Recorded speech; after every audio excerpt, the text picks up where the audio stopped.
우리 오늘 말씀 보도록 하겠습니다. 오늘 말씀은 우리 사무엘상 19장입니다.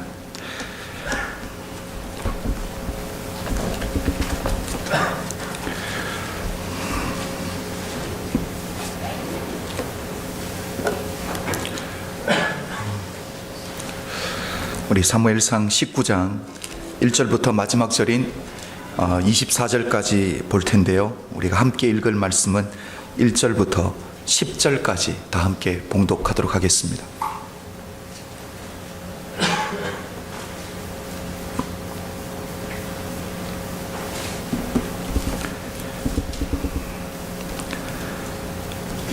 우리 1절부터 10절까지 다 함께 읽습니다.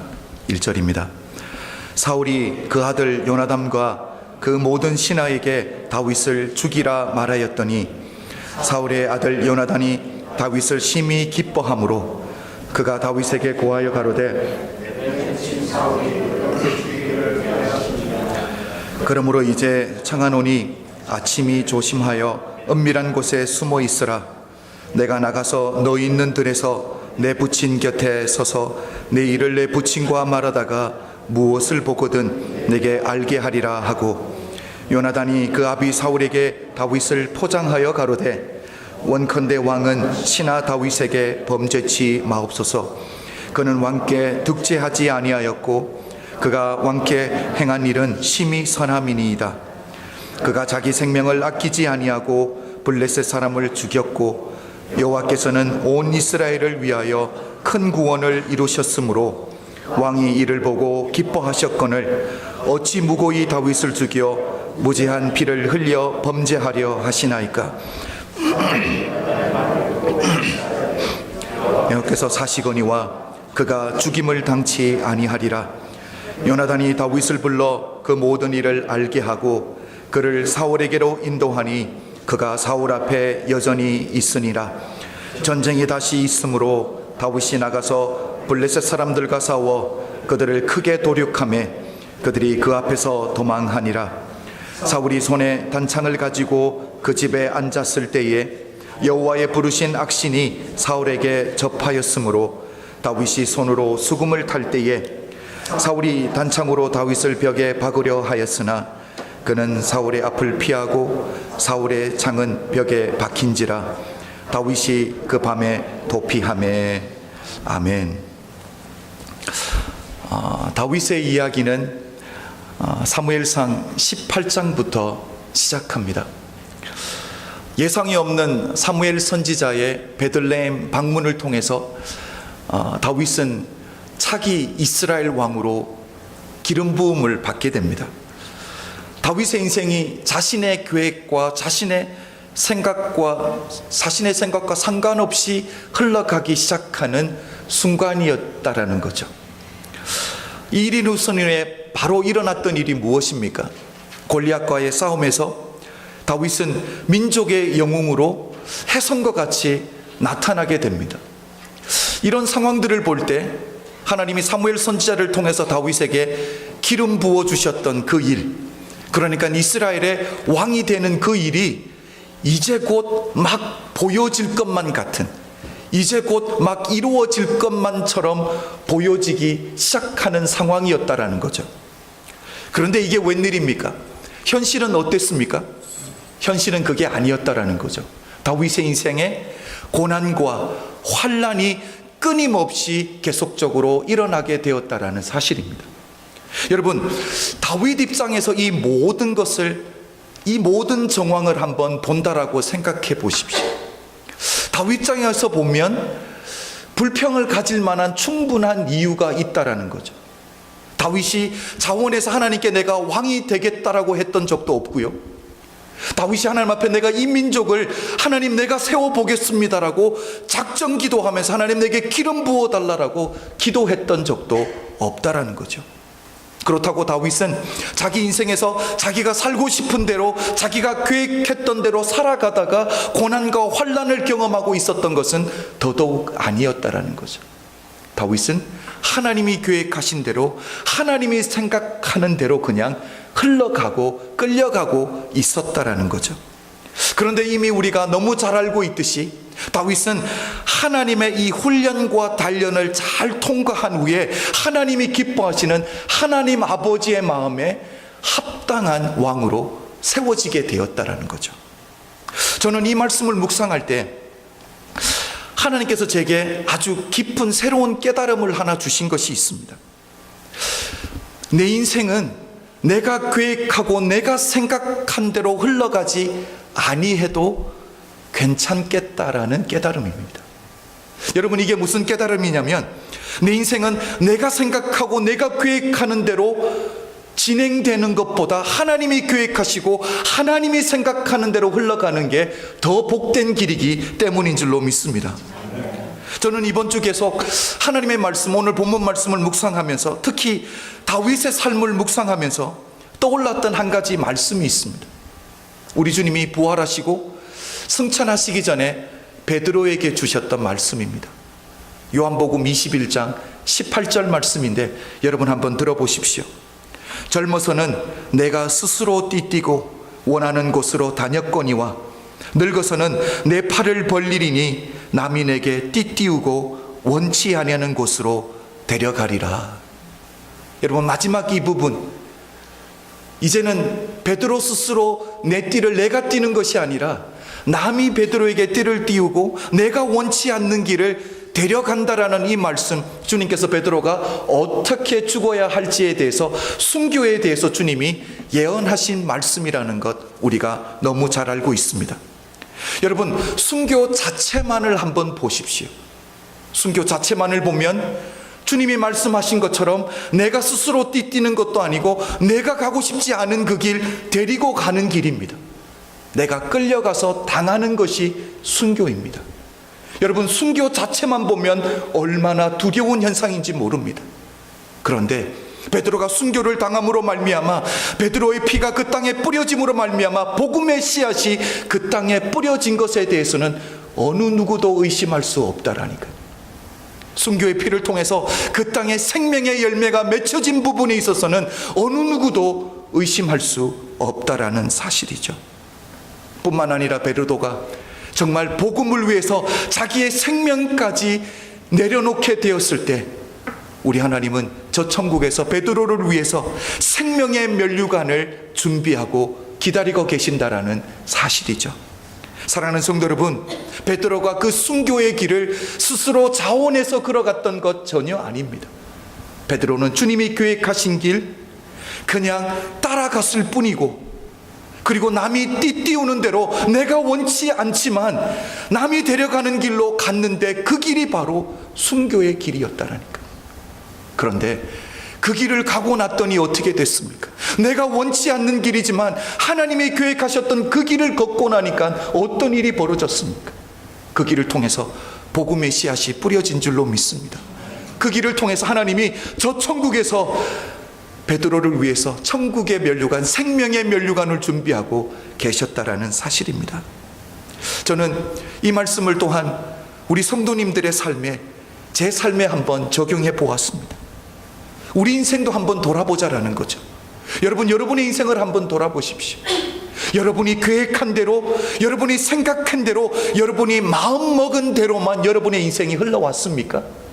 혹시 그런 분이 있다면 한 분이라도 있으면 손을 한번 들어보십시오.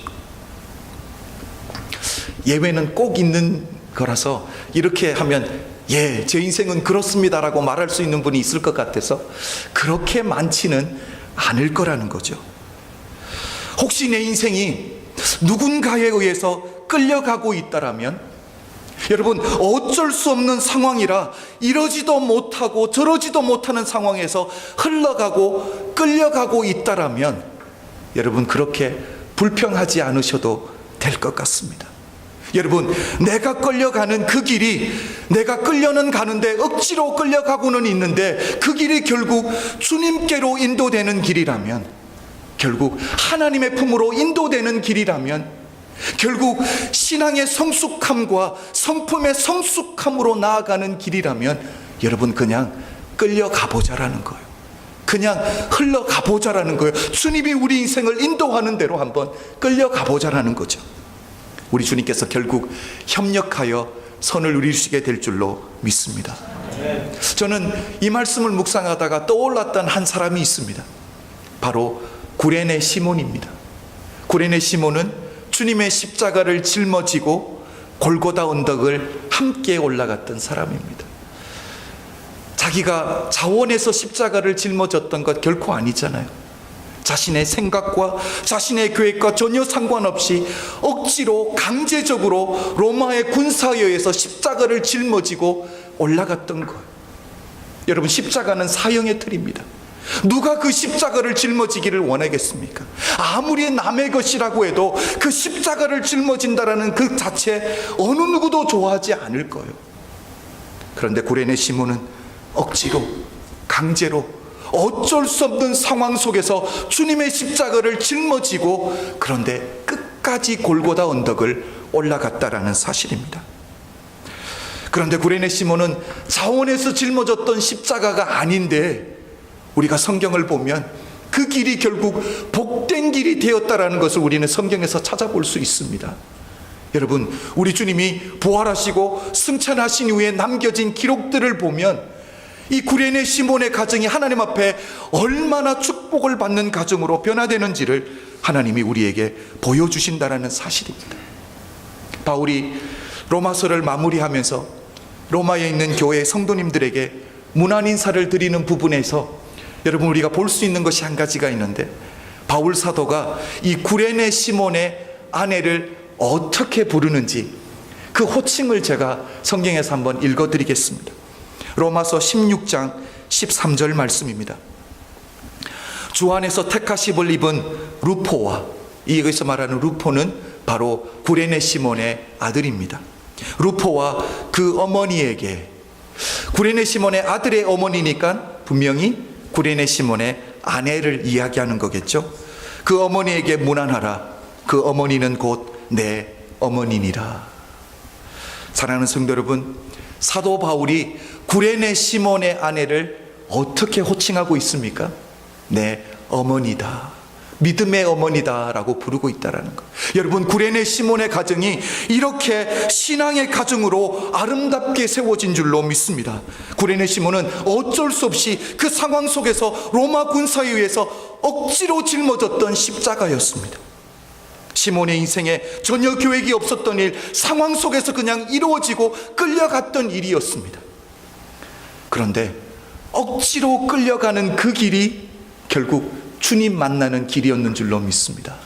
억지로 끌려가고 났더니 결국 주님과 함께 십자가를 짊어지는 길이었다라니까요. 그리고 났더니 결국 그 가정이 복음 안에서 거듭나고 하나님의 축복을 받고 성경에 이름을 올리는 아름다운 가정이 된 줄로 믿습니다. 저는 여러분의 속사정을 다 정확하게 알 수는 없습니다.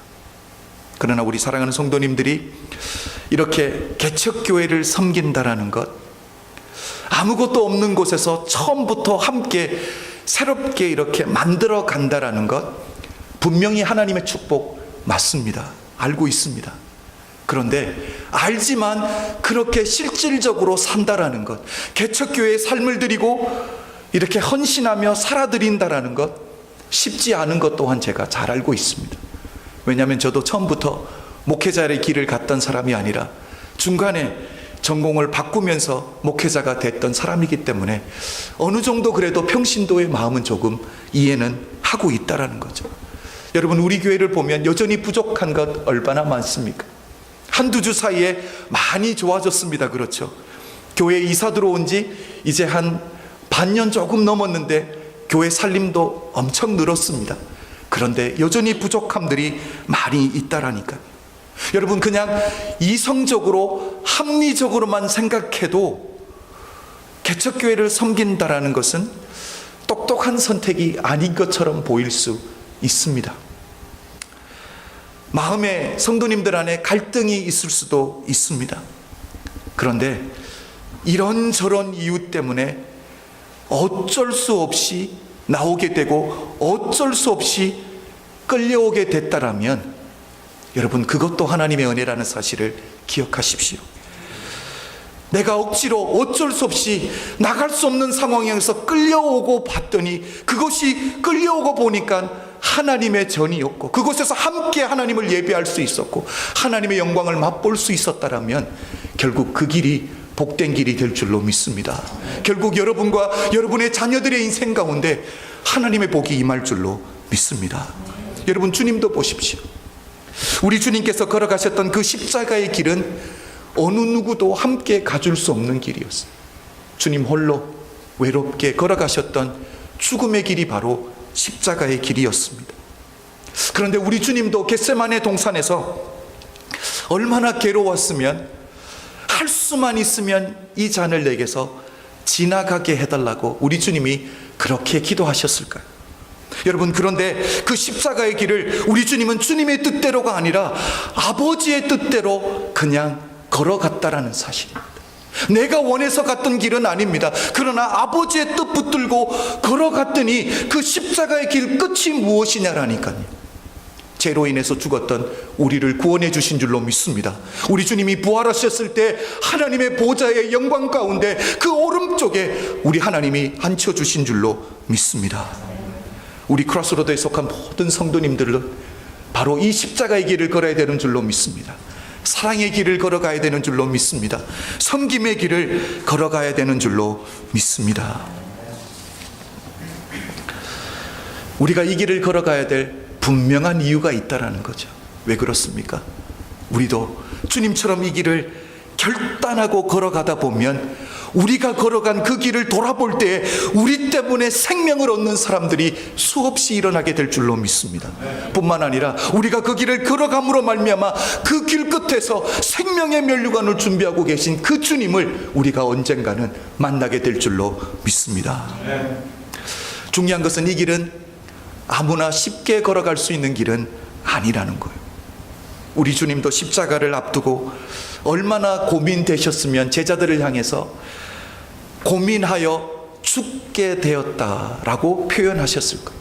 우리 주님의 마음이 그러셨다라는 거예요. 고민되어서 죽게 되었다라는 거예요. 여러분, 그때 우리 주님은 힘든 것 잊어버리기 위해서 다른 것에 몰두하지 않았습니다. 고민되는 것 잊어버리기 위해서 그냥 묻어두지 않았고 우리 주님이 하셨던 것은 신앙의 가장 기초가 되는 기도로 돌아가셨다라니까요. 어떻게 기도하셨습니까? 땀방울이 핏방울이 되어서 땅에 떨어지듯이 우리 주님은 그렇게 기도한 줄로 믿습니다. 여러분, 우리가 신앙생활할 때, 교회를 섬길 때 고민되는 일 꼭 있을 수밖에 없습니다. 그럴 때 신앙의 기초인 기도로 돌아갈 수 있는 하나님의 사람들이 되시길 주님의 이름으로 축복합니다. 그리고 우리 주님은 곁에 있는 제자들에게 주님의 마음을 나누고 중보기도를 요청하셨습니다. 여러분, 천지를 창조하신 전능하신 하나님이 중보기도를 요청하셨다. 우리에게, 연약한 부족한 우리에게 말입니다. 우리도 신앙의 길을 이렇게 걸어가야 될 줄로 믿습니다. 이 길을 갈 때 주님도 고민스러우셨고 주님도 힘드셨을 때 기도하셨고 기도를 부탁하셨습니다. 여러분, 우리도 이 길을 걸어가다 보면 고민되고 힘들 때 있습니다. 그럴 때 우리도 기도로 돌아가는 믿음의 사람들이 되십시오. 고민될 때에 묻어두지 마십시오. 고민될 때 다른 방법으로 해결하는 것이 아니라 주님 앞에 나아갈 수 있는 믿음의 사람들이 다 되시기를 주님의 이름으로 축복합니다. 뿐만 아니라 우리 주님이 당신의 이 부담되는 고민되는 그 마음을 제자들과 함께 나누었듯이 여러분의 주변에도 이런 믿음의 친구들이 있기를 주님의 이름으로 축복합니다. 아니, 이제는 우리가 그 친구가 되어주자라는 것. 여러분 주변에 있는 분들이 마음에 고민되고 힘들 때 여러분이 바로 그 사람들이 기댈 수 있는 하나님의 사람들이 될 뿐만 아니라 그분들이 기도 제목을 나누었을 때 함께 기도함으로 하나님의 공동체를 세워갈 수 있는 믿음의 교회가 되기를 주님의 이름으로 축복합니다. 저는 다윗의 삶을 묵상하면서 우리 하나님은 다윗에게 왕이 될 것은 약속해주고 기름을 부어주셨지만 왕이 되는 과정에 대해서는 전혀 설명해 주시지 않았다라는 것. 그 훈련의 과정이 얼마나 힘든지, 그 연단의 과정이 얼마나 어려운지는 설명해 주시지 않았다라는 사실이죠. 그런데 그 과정이, 그 훈련의 과정이, 연단의 과정이 너무 힘든데 그 과정을 혼자 통과하지 아니하도록 우리 하나님이 옆에서 돕고 격려하고 위로해 주는 하나님이 요나단을 붙여주셨다는 사실이 저는 너무 감사했습니다. 마치 주님께서 승천하시기 전에 부족한 우리, 연약한 우리를 이 땅에 홀로 남겨두시지 못하고 성령을 약속해 주시고 성령님을 보내주신 것처럼 우리 하나님이 다윗 곁에 요나단을 붙여주셨다는 사실이, 저는 오늘 다윗의 인생에 요나단의 역할과 요나단의 존재를 묵상하다가 우리 인생에 성령님의 사역과 성령님의 모습을 보게 되었다는 사실입니다. 여러분, 우리 성령님이 어떤 분이십니까? 우리 하나님 너무 좋으신 분인 줄로 믿습니다. 우리에게 너무 좋으신 분이라는 거죠. 우리를 위해서, 여러분, 이 땅에 많은 사람들이 있지만 나 한 사람에게 집중해 주시는 분이 바로 우리 하나님인 줄로 믿습니다. 다윗이 하나님이 준비하신 그 훈련의 과정과 그 연단의 과정을 잘 통과한 후에 좋은 왕이 되면 누구 좋은 일이에요? 다윗 좋은 일입니다. 그렇죠? 그리고 다윗의 후손에게 좋은 일이에요. 그렇죠? 결국 다윗 좋은 일인데, 여러분, 뒤에서 역사하시는 분은 누구냐라니까요. 다윗 좋은 일인데 하나님이 다윗을 기름 부어서 왕으로 세우시고, 다윗 좋은 일인데 하나님이 훈련하시고 연단하셔서 좋은 왕으로 세워주시고, 그 훈련의 과정이 힘들까봐 지칠까봐 옆에서 격려하고 돕는 요나단까지 붙여주신 분이 바로 좋으신 우리 하나님이라는 사실입니다. 저는 어젯밤에 혼자 이 말씀을 묵상하고 깨달으면서 제 마음에 얼마나 큰 감격이 있었는지 모릅니다. 전지전능하신 그 하나님이, 창조주 되신 그 하나님이 나의 유익을 생각하고 계시더라니까요. 나 한 사람에게 집중하고 계시더라니까요. 여러분, 그것이 우리에게 감격이 되어야 될 줄로 믿습니다. 여러분, 신앙생활할 때 우리 하나님이 우리에게 집중해 주신다는 그것이 감격이 되는 믿음의 사람들이 되시길 주님의 이름으로 축복합니다. 지금 사울 왕 앞에서 요나단이 하는 일이 무엇입니까? 우리 1절을 다 함께 보겠습니다.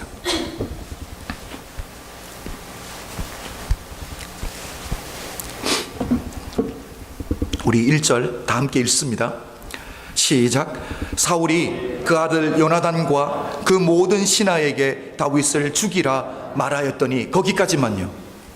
여러분, 지금 어떤 상황인지 그림이 그려지시죠? 사울 왕이 다윗을 죽이라고 명령을 합니다. 다윗은 위기에 빠진 거죠. 생명의 위협을 당하는 거예요. 그냥 어느 누군가가 나를 죽이겠다라는 것이 아니라 한 나라의 절대 권력을 가지고 있는 왕이 나를 죽이라고 명령을 했다라는 거죠.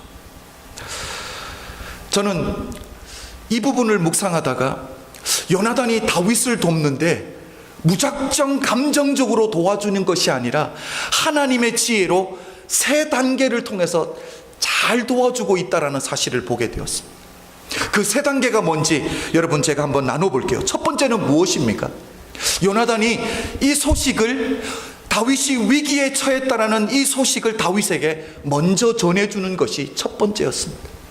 그리고 두 번째가 무엇입니까? 다윗을 안전하게 피하게 도와주고 아버지를 찾아가서 설득을 하는 것입니다. 무엇입니까? 다윗이 했던 일은 아버지에게 범죄되는 일이 아니었다라니까. 결국 나라와 민족과 왕을 위해서 생명을 걸고 싸운 것이 바로 다윗이라고, 다윗을 위해서 대신 요나단이 변호해주고 있다라니까. 그런데 이 요나단의 변호가 얼마나 설득력 있고 얼마나 조리 있었으면 아버지 사울이 마음을 바꿉니다. 맹세까지 합니다. 뭐라고요? 내가 하나님의 이름으로 맹세하는데 다윗이 죽지 않겠다라는 거죠. 여러분, 저는 이 부분을 묵상하다가 다윗에게 요나단의 존재를 보면서 마치 우리 인생에 성령님의 존재를 제가 보게 되었습니다. 여러분, 우리 성령님 어떤 분입니까? 마치 요나단이 다윗에게 위기의 상황에 빠졌을 때 위기의 상황을 알려주고 위기의 상황 가운데 안전한 곳으로 피할 수 있도록 도와준 것처럼 우리가 인생을 사는 동안에 위기에 빠질 때가 있습니다. 그렇죠? 인생의 위기 뭐가 있습니까? 신앙의 위기를 경험할 때가 있잖아요, 그렇죠? 관계의 위기를 경험할 때가 있습니다. 경제적인 위기를 통과할 때가 있습니다. 자녀들 때문에 위기를 경험할 수 있는데, 여러 가지 모양의 위기를 경험할 때 성령님이 우리를 어떻게 도와주시냐니까요. 안전한 아버지 품으로 우리를 돌아가게 만드는 분이 성령님인 줄로 믿습니다. 아버지 품으로 인도해서 그 아버지 품에서 안식을 누리고 평강을 누리게 도와주시는 분이 바로 우리 성령님이라는 사실이에요. 뿐만 아니라 마치 사울 왕이 다윗을 죽이라고 자기의 신하들과 요나단 앞에서 다윗을 참수하는 것처럼 사단이 우리 하나님 앞에서 우리를 참수하잖아요. 죄악되고 연약하고 또 넘어졌고 구제불능이라고 우리를 참수할 때 성령님께서 우리를 위해서 변호해 주신다라는 사실이죠. 성령님께서 우리를 위해서 중보해 주신다라는 사실. 요나단이 다윗을 위해 변호해 주시는 것처럼 사단이 하나님 앞에서 우리를 참수할 때 우리를 변호해 주시는 분이 바로 성령님인 줄로 믿습니다. 바로 우리 주님이 십자가에 흘리신 그 생명의 대가가 우리를 구원하시기에 충분하다라고, 우리를 변화시키고 새롭게 하시기에 충분하다라고 우리를 위해서 변호해 주시는 분이 바로 성령님인 줄로 믿습니다. 그리고 마지막으로 마치 요나단이 사울 왕을 설득해서 다윗을 죽이지 않겠다라고 맹세함으로 말미암아 다윗에게 새로운 생명의 길을 열어준 것처럼 성령님이 우리 인생 가운데 한번 찾아와 주시면 우리 속에 임재하시고 우리 속에 내재하심으로 말미암아 무엇을 깨닫게 합니까? 죄가 무엇인지, 의가 무엇인지, 심판이 무엇인지 깨닫게 함으로 말미암아 우리로 하여금 새로운 생명의 길을 걷게 하시는 분이 바로 성령님인 줄로 믿습니다. 여러분, 성령님을 바로 우리 인생 가운데 모셔드리고 충만해야 될 이유가 바로 여기에 있다라는 사실입니다. 우리를 안전한 아버지의 품으로 인도해 주실 뿐만 아니라 사단이 우리를 참수할 때 우리를 위해서 변호해 주시고 중보해 주실 뿐만 아니라 우리에게 생명의 길을 열어주시는 분이 바로 우리 성령 하나님이신 줄로 믿습니다. 저는 오늘 본문 말씀을 묵상하면서 참 이해되지 않는 말씀이 두 가지가 있었습니다. 이해되지 않는 부분이 두 가지가 있었습니다. 우리 8절, 9절과 10절을 다 함께 읽어보겠습니다.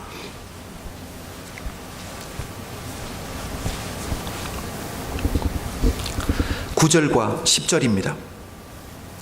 다 함께 읽습니다. 시작.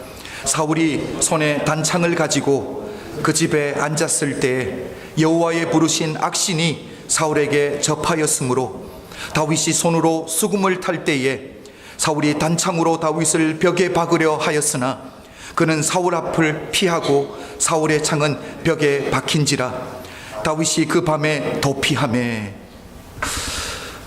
제가 이해가 되지 않는 부분이 두 가지가 있다 그랬잖아요. 첫 번째가 바로 사울이었습니다. 바로 얼마 전에 아들의 설득을 당해서 하나님의 살아계심으로 맹세했던 사람이 바로 사울 왕입니다. 다윗을 죽이지 않겠다라고 요나단 앞에서, 사람들 앞에서 맹세까지 한 것이 사울인데 지금 뭘 하고 있습니까? 다윗을 죽이겠다고 창을 다시 한번 던지고 있는 이 사울 왕이 이해가 되지 않았습니다. 그런데 사울 왕보다 더 이해되지 않는 한 사람이 또 있었습니다. 바로 다윗입니다. 다윗의 어떤 부분이 이해가 되지 않았냐면 여전히 다윗이 사울 왕 앞에서 수금을 타고 있다라는 사실이에요. 우리 지난주에 보았듯이 사무엘상 18장을 보면 이미 사울 왕은 다윗을 벽에 박아버리겠다고 단창을 2번이나 던진 상태잖아요, 그렇죠? 아니, 생명의 위협을 이미 2번이나 통과했는데 다윗이 여전히 사울 왕 앞에서 수금을 타고 있다라는 것, 저는 이것이 이해가 되지 않았습니다. 그때와 지금은 다윗의 입장이 완전히 달라졌거든요, 그렇죠? 전에는 사울에게 악신이 임했을 때에 그냥 수금을 잘 타는 목동으로 와 있었던 거고요. 지금은 어떻습니까? 지금은 다윗의 이 스테이러스가 완전히 달라졌잖아요, 그렇죠? 골리앗을 죽였습니다. 사울이 보내는 전쟁마다 다 승승장구했습니다. 우리 지난주에도 보았지만 18장 13절을 보면 사울 왕이 다윗을 천부장으로 세웠습니다. 천부장이 무엇입니까? 다윗 밑에 군사가 1000명이나 있는 사람이에요. 그런 사람이 지금 뭘 하고 있습니까? 사울왕 앞에서 수금을 타고 있다라는 사실이에요. 여러분, 그냥 수금을 타는 게 사울왕을 도와주는 수준이 아니잖아요. 생명의 위협을 느끼는, 생명이 위태로운 상황에 빠질 수 있는 그 일인데 다윗이 하고 있다라는 사실이죠. 저는 이 부분을 묵상하다가 다윗을 통해서 우리 예수님을 보게 되었습니다. 다윗은 사울왕 곁에서 수금을 타는 이 일을 제가 보니까 어쩔 수 없이 지금은 억지로 하고 있는 일이 아니더라는 것을 제가 보게 되었습니다. 그냥 악신임에서 괴로워하는 사울왕이 단지 불쌍해서 와서 도와주고 있다는 것. 여러분, 천부장이라면 해야 되는 일이 얼마나 많습니까? 내가 다스려야 되는 사람들이 얼마나 많습니까? 사울왕에게 악신이 언제 임할지도 모르는데 거기에 늘 붙어 있다라면 여러분, 자기가 맡은 그 일들을 어떻게 행하겠습니까? 그럼에도 불구하고 다윗은 사울의 영혼이 불쌍해서 도와주고 있다라니까요. 그 일이 생명의 위협을 받는 일인 것 분명히 알고 있었습니다. 그 일을 할 때에 생명의 위협을 받을 수 있다는 것 분명히 알았습니다. 그런데 그럼에도 불구하고 다윗에게 영혼을 사랑하는 아버지의 마음이 있었다라는 그 사실입니다. 우리 예수님도 분명히 아셨습니다. 이 땅에 구세주로 오신다라는 것은 심한 십자가 고난 당하시고 십자가성에서 당신의 생명을 내려놓아야 된다라는 그 사실 우리 주님도 분명히 아셨습니다. 아시는데도 불구하고 죄 가운데서 죽어가는 우리를 위해서 그 길이 어떤 길인지 아시는데도 불구하고 선택하고 오셨던 분이 바로 우리 주님인 줄로 믿습니다. 주님이 그렇게 오셨을 때 우리에게 영원한 생명이 주어지신 줄로 믿습니다. 사랑하는 성도 여러분, 그래서 그 생명의 대가가 바로 저와 여러분이라는 사실이에요. 우리 주님이 오늘도 동일하게, 아니 이제는 주님이 우리를 더 사랑하실 줄로 믿습니다. 왜? 당신의 생명이라는 대가를 지불하고 얻은 생명이 우리라면 더 귀하지 않겠습니까? 더 사랑스럽지 않겠습니까? 그 주님이 우리를 그렇게 품어주시는 줄로 믿습니다. 여러분, 이 말씀을 우리는 우리 삶에서 어떻게 도전받아야 되겠습니까?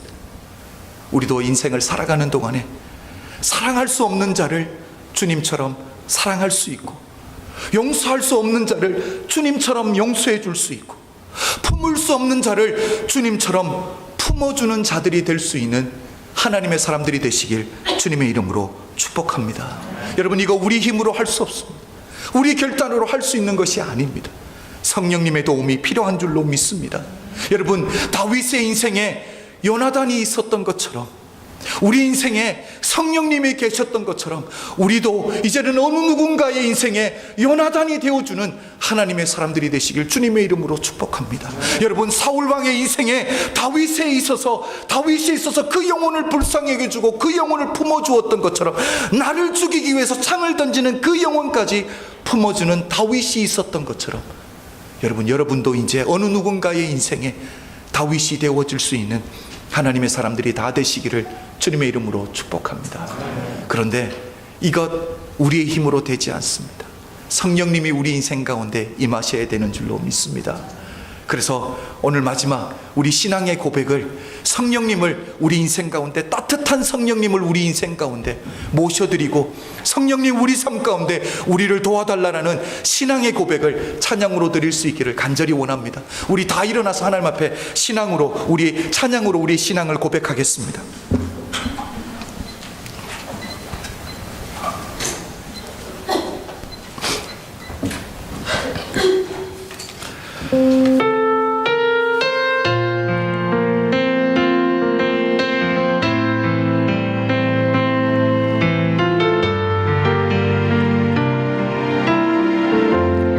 따스한 성령님 우리 인생 가운데 모셔드리겠습니다. 따스한 성령님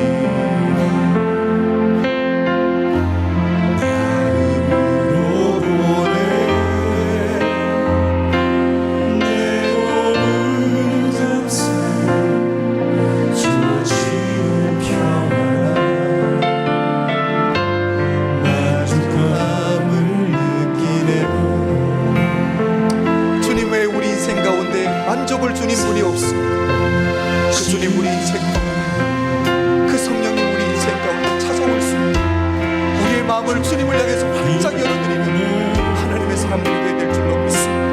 내 몸을 감싸 지는 그 사랑을 느끼네. 신 곳에서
아버지 하나님, 우리의 삶이, 우리의 인생이 내 계획대로, 내 생각대로 흘러가지 아니할지라도 그 흘러가는 방향이 주님이 계신 그곳이라면 우리가 기쁨으로 흘러가고 끌려가 줄 수 있는 믿음의 사람 되게 하여 주시옵소서. 성령님이 우리 삶 가운데 임하시고 아버지 하나님 자정하시고 충만케 임하셔서 하나님, 우리가 요나단이 다윗의 인생에 성령님의 역할을 해주셨던 것처럼 우리도 이제 어느 누군가의 인생 가운데 아버지 하나님 요나단의 역할을 감당해 줄 수 있고 다윗의 역할을 감당해 줄 수 있는 믿음과 성품이 주님을 닮은 사람들로 다 세워질 수 있도록 우리 아버지 하나님 은총 베풀어 주시옵소서. 지금은 우리 주 예수 그리스도의 은혜와 독생자를 아낌없이 허락하신 하나님 아버지의 극진하신 사랑과 성령님의 감화감동 역사하심이 오늘 이곳에 모인 모든 성도님들 머리 위에 지금부터 영원토록 함께 계실지어다. 아멘.